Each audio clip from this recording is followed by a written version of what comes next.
চারডোহারের রাস্তা দিয়ে যখন গেলে নাইটি পরে একবারও তাকাইলা না আমার দিকে। साले तू আব্বাজি, কি হবে? তোমার প্রেসার এখন কেমন আছে? প্রেসার? তোর মতন ছেলে থাকলে প্রেসার খালি ওপর নিচ হইতে থাকবে। কি হয়েছে সেটা বল। সেরকম কিছু হয়নি, আমি জুয়াতে 80,000 টাকা হেরে গেছি। আমার রক্ত মানি করা টাকা। ভালোর কথা, তুমি তো বড় দাদুকে বোকা চোদা মানে নিজের নামে জায়গা জমি করে নিয়েছিলে। পরের বছর তো ফুটুর পাঁচা আবার উল্টালটা কথা বললে। যা মোটরসাইকেল খান বাইর কর, ভুরকুন্ডা থেকে হারলে এক বান্ডিল বিড়ি গালা লিয়ে গে। বিড়ি নাই, বিড়ি শেষ হয়ে গেছে। কই মোটরসাইকেল?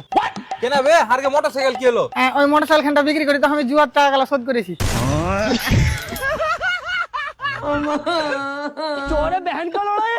अबे साले তুই যা শুরু করেছিস, তুই দেখতে দেখতে আমাকেও বেচে দিবি। তোমার ফটো দেখাইছি, সালাটা 1300 টাকা দিতে চাইছে। আমি বললো যে যত সুয়ারের মতন মুখ হোক না কেন আমার আব্বার, এত কম রেট আমি দিতে পারবো না। তার মানে কেউ তোকে 1 লাখ টাকা দিলে তুই আমাকেও বিক্রি করে দিবি? দেখো আব্বা, মিথ্যা কথা বলবো না, আমি তোমার 1300 টাকা দিয়ে রাজি হয়ে গেছি। খতম। আব্বা মরে গেলে নাকি? अबे साले আমার মরে গেল, লাভ আছে, বাড়ি খান তো পাবো।